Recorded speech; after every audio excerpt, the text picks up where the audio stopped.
देखिए, घर वाले तो सभी के सोचेंगे कि वो त्योहारों पे सब हमारे बच्चे घर आए, हमारे साथ मिलकर त्यौहार मनाएं, परंतु कहाँ हमारे नसीब में ये हो रहा है। खुद तो ठुमके लगा रहे हैं जगह जगह जाकर, और हमें इस तरीके से यहाँ जंगल में रहने को मजबूर कर। नमस्कार, आप देख रहे हैं यूके 24 और मैं हूँ आपके साथ नवाब चौधरी। और इस वक्त हम हैं एकता विहार में, जहाँ पर बेरोजगार संघ धरना दे रहा है। जब आप लोग अपने घरों में अपने परिवार के साथ, अपने बच्चों के साथ त्यौहार मना रहे हैं, होली का त्यौहार मना रहे हैं, रंगों के जो खूबसूरत त्यौहार है होली, वो मना रहे हैं, उस दौरान आपके बच्चे के भविष्य के लिए जो बेरोजगार संघ और जो युवा लड़ रहे हैं, वो इस त्यौहार अपने घर नहीं जा रहे हैं। हालांकि बहुत लंबे समय से संघर्ष चल रहा है भर्ती घोटालों को लेकर, लेकिन इस बार होली भी वो यहाँ पर धरना स्थल पर मनाएंगे। इनके भी अपने परिवार वाले हैं, इनके भी अपने लोग हैं, इनके भी अपने भाई बहन हैं, लेकिन सिर्फ और सिर्फ आप लोगों के भविष्य के लिए, आप लोगों के जो बच्चे हैं उनके भविष्य के लिए लोग यहाँ पर बैठे हैं और अपने घर जो इन्हें जाना था वो नहीं गए। बॉबी पवार हमारे साथ है, उनसे हम बात करेंगे।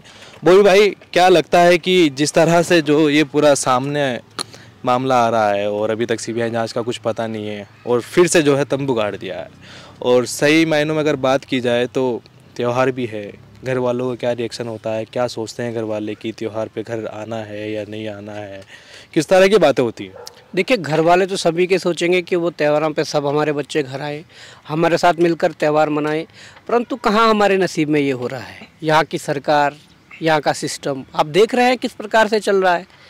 यहाँ पर जो भी चीज़ें सामने आ रही है, भ्रष्टाचार इतना है कि अगर हम तो 5-6 सालों से लड़ रहे हैं और बड़े मुश्किल से यहाँ तक इस लड़ाई को पहुँचाए हैं बिना संसाधनों के या सीमित संसाधनों के, तो आज ये देखने की बात है कि पूरा देश चलो होली का त्यौहार मनाएंगे, परंतु यहाँ पर बैठे युवा ये सिर्फ प्रदेश हित के लिए, एक प्रदेश में पारदर्शी परीक्षा सिस्टम चाहता है, प्रदेश में जो सिस्टम में जो भ्रष्टाचार है उसे कम करना चाहता है, उसे ख़त्म करना चाहता है, उस चीज़ की ये लड़ाई है। अब देखिए, सरकार बड़ी बड़ी आभार रैलियाँ निकाल रही थी, वो कह रही थी कि हमने नकल रोधी कानून लाया है और हम आभार रैलियाँ निकाल रहे हैं, खुद ही कानून ला रहे हैं, खुद ही अपने लोगों से आभार रैलियाँ निकाल रहे हैं, तो कहाँ तक जाया जाए। और आभार रैलियों का मतलब हम तो कहते हैं, आपने आभार रैली जो निकाली है, आपने परसों का जो पेपर है उसमें देखा होगा कि कितनी बड़े उस स्तर पर गड़बड़ियाँ हुई है, कितने बड़े स्तर पर अनियमितताएं हुई है। अब हम मुख्यमंत्री को कहते हैं और आयोग को कहते हैं और उनके उन कार्यकर्ताओं को कहते हैं जो अखिल भारतीय विद्यार्थी परिषद या उनका युवा मोर्चा जो है वो जो आभार रैलियाँ निकाल रहा था, उनको हम कहते हैं कि एक आभार रैली और निकाली जाए कि आपने इतना कुछ होने के बाद भी फिर से एक पेपर और ऐसा करवा दिया जिससे कि युवाओं के जो भविष्य है उनके भविष्य के साथ खिलवाड़ हुई और उनका मानसिक शोषण किया और उनके सपनों को तार तार किया। अच्छा, इसे यूँ भी कह सकते हैं, एक कहावत आपने पढ़ी होगी, अपने मुँह में मिट्ठू होना, मतलब कि अपनी खुद की प्रशंसा खुद ही कर रहे हैं। मुख्यमंत्री धामी ने नकल विरोधी पास कराया और उधर से जो है बीवीपी खूब रैलियाँ और ये सब चीज़ें, आभार रैली, तो मतलब वही बात होगी ना कि खुद की प्रशंसा खुद ही कर रहे हैं, लेकिन जो बेरोजगार युवा है प्रदेश के वो क्या मांग रहे हैं उसकी मतलब उन्हें कोई वो नहीं है। देखिए, अगर आप अच्छा करोगे, आपकी नीयत साफ है, तो प्रशंसा करने वाले लाखों खड़े हो जाएंगे, परंतु अगर आपने अच्छा नहीं किया और जानबूझ के उसे लोगों के सामने पेश कर रहे हो कि हमने अच्छा करा है, ये कर दिया है, वो कर दिया है, तो आपको किराए की भीड़ लाने पड़ेगी जो आपने लाई है, जो काफ़ी उसमें ट्रोल भी हुए हैं। कभी स्कूल से उठाकर बच्चे ला दिए हैं, कभी बिजनौर से बसें भर कर आपने रैलियों में खड़ी की है, तो आप देख सकते हैं कि किस प्रकार से मतलब चल रहा है। अब अगर आप अच्छा करोगे तो प्रदेश के लाखों युवा शायद आपके समर्थन में खड़े हो जाते, परंतु युवाओं को दरकिनार करके, उनकी जो मांगे हैं उन मांगों को दरकिनार करके आपने तो बस अपना ही वो चलाना है, क्योंकि उन्हें पता है कि इसमें संलिप्तता कितने बड़े अधिकारियों की है, संलिप्तता कितने बड़े बड़े नेताओं की है, तो मुझे लगता है इसी आधार पे वो जांच नहीं करवाना चाह रहे।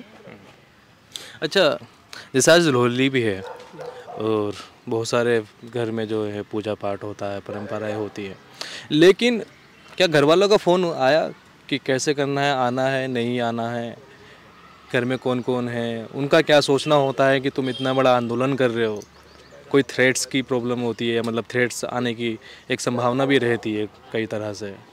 बिल्कुल, कई दिनों से फ़ोन आ रहा है लगातार, और कल शाम से भी आ रहा, आज सुबह भी फ़ोन आए थे कि आप आइए और होली हमारे साथ मनाइए और हमें भी अच्छा लगेगा, सबको अच्छा लगेगा, और लोग भी आए हैं। तो देखिए, अब जिम्मेदारी ली है तो जिम्मेदारी तो निभाने पड़ेगी। अब हो सकता है कि यहाँ कोई और अगर जिम्मेदारी संभाले तो एक रात के लिए मैं अपने परिवार के पास होली मनाने जाऊँ, नहीं तो अगर संभव नहीं हो पाएगा तो मैं नहीं जा पाऊँगा, और तब यहीं पे हमारा जो संघर्ष चल रहा है और करेंगे। सरकार को, प्रशासन को यदि ये लगता है कि उनके डराने से, उनके धमकाने से, उनके नोटिस देने से ये लोग डर जाएं, तो ये गलतफहमी दूर कर लें। यहाँ पर धरना स्थल पर और भी लोग बैठे हुए हैं, उनसे भी हम बात करेंगे कि उनका क्या सोचना है, उनके परिवार का क्या सोचना है। आप कहाँ से हैं, क्या नाम है आपका? सुरेश सिंह है मेरा नाम। मैं टेहरी जनपद से हूँ, हिंडोलाकाल ब्लॉक से। होली है, घर वालों का फ़ोन आया था? बहन होंगी, भाई होंगे, मम्मी? देखो, मम्मी हैं, बहन है, भाई भी हैं, लगातार फ़ोन आ रहे हैं कि होली मनाने के लिए घर आ जाओ। किंतु हम लोग लगातार यहाँ पर जुड़े हुए हैं बॉय भाई के साथ और अपने साथियों के साथ, और हमारा कहना ये है कि जब तक सीबीआई जांच नहीं हो जाती परीक्षाओं की, उत्तराखंड लोक सेवा आयोग और उत्तराखंड अधीनस्थ सेवा चयन आयोग द्वारा जिन भी भर्तियों में ये धांधली के मामले सामने आए, तब तक हम लोग त्यौहार वगैरह नहीं मनाएंगे। और हम लोग यहाँ पर बैठे हुए हैं और अभी देखते हैं कितना समय लगता है, कितने न जाने कितने त्यौहार छूट जाएंगे, परंतु आंदोलन जारी है, सत्याग्रह जारी है और तब तक जारी रहेगा जब तक सीबीआई जांच नहीं हो जाती। तब तक फ़ोन आए या कुछ भी आए, हम त्यौहार नहीं मना सकते। अच्छा, क्या कहें कि मतलब दुख होता है कि आज उत्तराखंड इस हालत में पहुँचे कि जो उत्तराखंड का युवा अपने परिवार से नहीं मिल पा रहा, जो विरोध कर रहा है त्यौहार पे, उनके साथ जो खुशियाँ हैं वो नहीं बांट पा रहा है। देखो, हमारे लिए तो क्या कहें, हम लोग तो नहीं मना पा रहे हैं, लेकिन हमारे प्रदेश के मुख्यमंत्री हैं, वो खूब ठुमके लगा रहे हैं। आप देख रहे होंगे, जगह जगह जा रहे हैं प्रोग्राम, होली मिलन समारोह में, और वहाँ नाच गाना कर रहे हैं। लेकिन उनको ये नहीं दिखता कि हमारा जो भविष्य, हमारे जो नौनियाल, हमारे जो बच्चे हैं, वो किस तरीके से जंगल में, एकता विहार जंगल में रह रहे हैं, धरना स्थल पर रह रहे हैं। तो कहीं ना कहीं हमारे जो प्रदेश के मुखिया हैं, उनको ये सोचना चाहिए, अगर उनको हमारी ये चिंता होती क्या वाकई हमारे बच्चे इस तरीके से बैठे हुए हैं रोज़गार की तलाश में, परीक्षाओं में पारदर्शिता लाने के लिए और सीबीआई जांच की मांग के लिए, तो वो इस तरीके से व्यवहार ना करते हमारे साथ। खुद तो ठुमके लगा रहे हैं जगह जगह जाकर, और हमें इस तरीके से यहाँ जंगल में रहने को मजबूर कर रहे हैं। हमारे भी घर हैं, हमारे भी भाई बहन हैं, हमारे भी नातेदार रिश्तेदार हैं, और हमारे भी शुभचिंतक हैं, दोस्त हैं, मित्र हैं, सब हैं। लेकिन कहीं ना कहीं जो एक पारदर्शी सिस्टम लाने के लिए जो जिम्मेदारी हम लोगों ने ली है, या जो हमारा आंदोलन चल रहा है, जो हमारा सत्याग्रह चल रहा है, उसको हम कहीं ना कहीं इस त्योहारों की हमें कहीं ना कहीं कुर्बानी देनी पड़ रही है कि अगर पारदर्शी सिस्टम आएगा, भ्रष्ट नेता, भ्रष्ट अधिकारी कहीं सलाखों के पीछे होंगे, तो कहीं ना कहीं आने वाले दिन हमारे त्यौहार और भी अच्छे तरीके से हो सकते हैं। लेकिन जब तक ऐसा पॉसिबल नहीं हो पाता, तब तक त्यौहार मनाने का और ऐसा हमारे लिए तो कोई मायने नहीं रखता। बाकी रही बात भारतीय जनता पार्टी और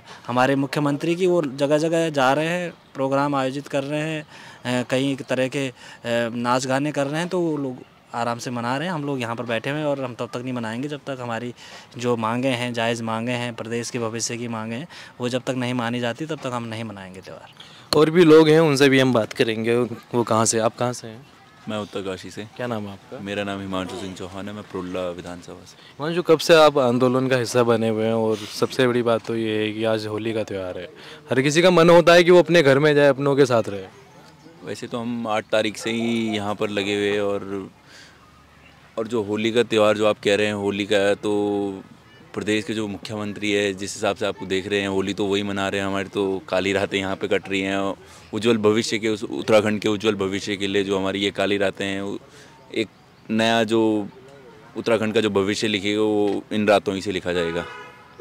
और मैं सिर्फ मुख्यमंत्री वालों का फ़ोन आया कि क्या? हाँ, अभी भी आया था और शाम को भी आया है कि आ जाओ घर, आ जाओ, ऊपर बुलाते, घर बुलाते कि होली हमारे साथ मनाओ। पर हमने कहा कि ये भी ज़रूरी है, और जो हमने ये कदम उठाया है तो इसको पूरा करना भी हमारी जिम्मेदारी है और हमारे भविष्य के लिए बहुत अति आवश्यक है। अच्छा, और भी लोग हैं, हम उनसे बात करेंगे, उनका क्या सोचना है। आपका क्या नाम है और कहाँ से हैं आप? चक्राता से हूँ। क्या कुछ कहेंगे कि? सर, मैं ये चाहता हूँ कि जितनी भर्ती हुई है उसकी सीबीआई जांच हो पहले, उसके बाद सारी परीक्षाएं कराई जाएं, ये हमारी मांग है। और जैसे देखा जाए तो एलटी और प्रवक्ता की जो भर्तियाँ हुई है उसमें ना आयोग ने कोई जांच करी है, ना वो कोई चाहता है कि जांच हो इसमें। और जितनी बाकी भर्तियाँ उन 2022 ये 20 के बाद की जितनी भर्तियाँ उसमें सब में जाँच हो पहले। जब तक जाँच नहीं हुई, ये पूरी नहीं हुई, तब तक हम यहाँ से उठने वाले नहीं है। आपका क्या नाम है, आप कहाँ से हैं?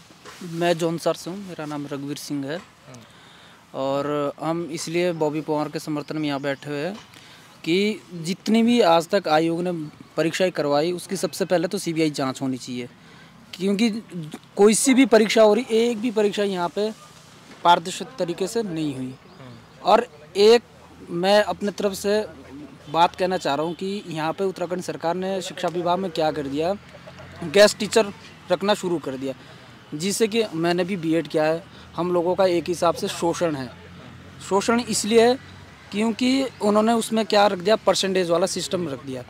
ठीक है, उसमें अगर कोई बंदा high school, inter, open boards करके आएगा तो जाहिर सी बात है उसका परसेंटेज 80-90 रहेगा। अब हम हिंदी मीडियम के पढ़े हुए बच्चे, गवर्नमेंट स्कूल से पढ़े हुए बच्चे, तो हमारा तो वहाँ नाम आना बहुत टफ है।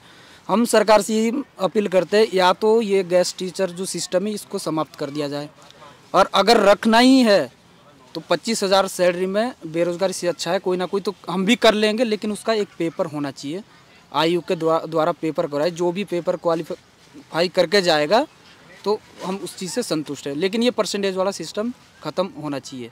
ठीक है, बॉबी पवार से हम और फिर से बात करेंगे। भाई, जब जमानत मिली आपको तो बहुत सारी कोर्ट की बंदिशें थी, ठीक है, मतलब एक तरह से कहे तो आप जेल में रहे या जेल के बाहर रहे, सरकार को कोई फ़र्क नहीं पड़ता, क्योंकि कोई ऐसी एक्टिविटी आप नहीं कर पाएंगे जिस तरह से कोर्ट ने आप पे पाबंदी लगाई है। तो क्या समय आएगा कि उन बंदिशों को तोड़ा जाएगा या आंदोलन को बड़ा किया जाएगा? क्योंकि अभी आंदोलन हुआ, उसके बाद जो है 22-23 दिन हो गए हैं, और अब आगे योजना क्या बना रहे हैं आप? देखिए, अगर आप पीछे जाकर आप आज़ादी से पहले का दौर देखोगे, जब हमारे महापुरुषों ने भारत की आज़ादी के लिए लड़ाइयाँ लड़ी है, सबसे बड़ा नाम महात्मा गांधी जी का आता है जो राष्ट्रपिता है। हम उनके पद चिन्हों पर आज भी चल रहे हैं और उनकी गांधीवादी तरीके से आज आंदोलन कर रहे हैं। परंतु उनका भी यही कहना था कि अगर अच्छे कॉज के लिए, अगर कोई अच्छा कॉज हो और कानून अगर थोड़ा उल्लंघन हो जाए, जैसे धारा 144 का उल्लंघन है, तो गांधी जी ने कितने बार किया है, परंतु हमारा मकसद ठीक है, हमारा कॉज ठीक है कि हमें क्या करना है। और इन्होंने तो बिना मतलब उसके जो कानून है हम पर गलत थोप दिए हैं, हमारे अधिकार कम कर दिए हैं, हम पे बंदिशें लगा दी है। ये तो हमारा संवैधानिक अधिकार है कि हम आंदोलन कर सकें, शांतिपूर्वक आंदोलन कर सकें और अपने लोगों को जगा सकें। परंतु इसमें भी इन्हें समस्या है, वहाँ से उठाकर इन्होंने जेल में डाला और जेल में डालने के बाद उधर गांधी पार्क से उठाकर यहाँ डाल दिया। यहाँ पर हम आंदोलन कर रहे हैं, यहाँ पर हम अपनी बात मीडिया के सामने रख रहे हैं, सोशल मीडिया के माध्यम से अपनी बात रख रहे हैं, उनमें भी इन्हें समस्या है। उसके बाद भी ये लोग नोटिस जारी कर रहे हैं कि आपको सशर्त जमानत है। सशर्त जमानत हमें यह है कि भाई आप उग्र आंदोलन नहीं करेंगे, हम नहीं कर रहे। सशर्त जमानत यह है कि आप सरकारी संपत्ति को क्षति नहीं पहुँचाओगे, हम नहीं पहुँचा रहे हैं। सशर्त जमानत यह है कि आप बिना अनुमति के वो नहीं करोगे, हम नहीं कर रहे हैं, हमने अनुमति ली है कि हम आंदोलन शुरू कर रहे हैं।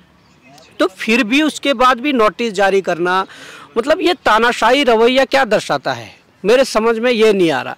या तो समझ में इतना आ रहा है कि जो सरकार है, सरकार ही शायद कोर्ट चला रही है। अगर इस प्रकार से चल रहा है, सरकारी पुलिस तो चला ही रही है, पर पुलिस भी ये नहीं देख पा रही है कि किस प्रकार से जो आर्टिकल 19 में जो हमें अभिव्यक्ति की आज़ादी है, वो भी उसके खिलाफ भी नोटिस जारी किए जा रहे हैं कि आप ऐसा नहीं बोलोगे, वैसा नहीं बोलोगे।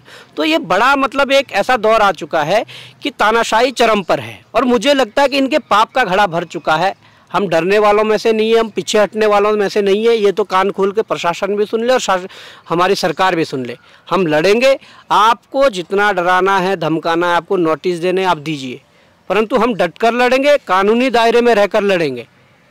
और उसके उपरांत समय सबका आता है, समय का चक्र बहुत तेज़ी से घूमता है, और जिस दिन समय का चक्र घूमेगा तो समय अपने आप इन लोगों को जवाब देगा। हम कौन होते हैं जवाब देने वाले? तो बॉबी पवार से हमने बात की है, उत्तराखंड बेरोजगार संघ के जो हैं अध्यक्ष हैं, और एक जिज्ञासा जो है सबके मन में है कि आखिर इतने सारे घोटाले हो गए हैं, इतने बड़े बड़े लोगों के नाम आए हैं, कई नेताओं के नाम आए हैं, कई अधिकारियों की जो की संलिप्तता इसमें पाई गई है, लेकिन एक जिज्ञासा सबके मन में ये है कि आखिर उत्तराखंड सरकार सीबीआई जांच क्यों नहीं कराना चाहती इन भर्ती घोटालों की? अगर सीबीआई जांच कराती है सरकार, तो आखिर कौन नेता हैं वो जिनके नाम सामने आ सकते हैं, या कौन अधिकारी हैं जिनके नाम सामने आ सकते हैं? ये एक बड़ी सोचने वाली बात है, और कहीं ना कहीं सरकार को भी लगता है कि अगर ऐसा होता है तो सरकार की भी कहीं ना कहीं बदनामी हो सकती है।